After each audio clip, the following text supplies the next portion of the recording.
Existe evidência para o relato bíblico de um dilúvio global? O dilúvio registrado em Gênesis 6 não pode ser provado com absoluta certeza, mas há ampla evidência para apoiar a visão de que um dilúvio global ocorreu. A Bíblia apresenta o dilúvio como parte do início da história mundial, mas certamente há céticos que rejeitarão as evidências. Uma evidência do dilúvio dos dias de Noé é a abundância de histórias de dilúvio global encontradas em uma ampla variedade de culturas. Antropólogos têm catalogado centenas de histórias antigas de dilúvios de todo o mundo. Os nativos da Babilônia, nativos americanos, aborígenes australianos, astecas, romanos, gregos, chineses, maias, inuites e muitos outros registraram histórias de dilúvio. Além disso, suas histórias compartilham muitas semelhanças com o relato de Gênesis, incluindo um Deus irado e pessoas que sobreviveram ao dilúvio em um barco. Uma segunda área de evidência para o dilúvio de Gênesis 6 é a evidência física encontrada na superfície da Terra. Por exemplo, 75% da superfície terrestre é composta por rochas sedimentares, rochas que foram lavadas, dissolvidas em fluidos e depositadas em outro lugar. Os fósseis são encontrados em muitas dessas camadas sedimentares. É comum encontrar cemitérios de fósseis maciços, consistindo de restos fósseis misturados, esmagados e contorcidos, que dão a aparência de um grande número de animais destruídos simultaneamente, por uma força incrível. Uma terceira área de evidência para o dilúvio dos dias de Noé é o movimento de longa distância de vários tipos de rocha. Por exemplo, os cientistas descobriram quartzitos a mais de 300 milhas de sua fonte no Oregon, um fenômeno que não ocorre mais hoje. Os minerais deslocados podem ser o resultado do que é falado no Salmo 104:6-8, as águas que se erguem acima das montanhas e descem violentamente para os vales. Uma quarta linha de evidência, para o dilúvio global, é a presença de abundantes restos fósseis de vida marinha no topo de todas as principais cadeias de montanhas do mundo, incluindo do Himalaia. O que pode ter causado esse fenômeno? Uma inundação global em que a água cobriu as montanhas mais altas poderia explicar isso. Gênesis 7:18 e 19 observa que predominaram as águas e cresceram sobremodo na terra. A arca, porém, vogava sobre as águas. Prevaleceram as águas excessivamente sobre a terra e cobriram todos os altos montes que havia debaixo do céu.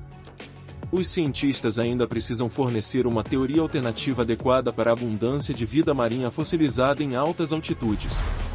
A própria Bíblia serve como uma linha adicional de apoio. Repetidamente, a história da Bíblia tem sido validada através de uma variedade de meios. Se as Escrituras são precisas em muitas outras áreas da história, por que seu relato de um dilúvio global seria contestado? Juntamente com as evidências das várias narrativas do dilúvio global, fósseis abundantes e fósseis marinhos de alta altitude, o relato da Bíblia oferece um cenário plausível para o que aconteceu durante o tempo de Noé. Que semelhanças existem entre o relato da epopeia de Gilgamesh e o relato bíblico do dilúvio? Existem muitas semelhanças entre o relato do dilúvio de Gilgamesh e o relato bíblico do dilúvio, começando o mais importante, com Deus escolhendo um homem justo para construir uma arca, por causa de um grande dilúvio iminente.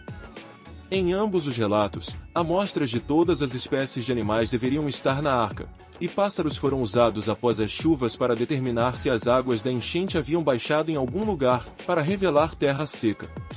Existem outras semelhanças entre o relato do dilúvio de Gilgamesh e o relato bíblico do dilúvio.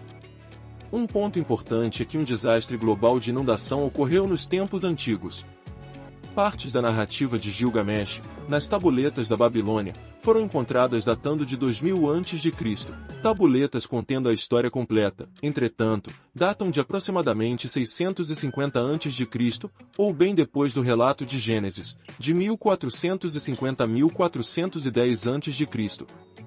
Estas tabuletas caldeias, da cidade de Ur, atual sul do Iraque, descrevem como o deus babilônico, Ea, decidiu acabar com toda a vida, exceto a dos habitantes da arca, com um grande dilúvio. Ea, que povo babilônico acreditavam ser o deus que criou a terra, selecionou Utnapishtim para construir uma arca quadrada de 6 andares. Em meados do século XIX, essa completa epopeia de Gilgamesh foi desenterrada em algumas ruínas da grande biblioteca de Nínive, e a profundidade e amplitude das semelhanças e diferenças tornaram-se evidentes.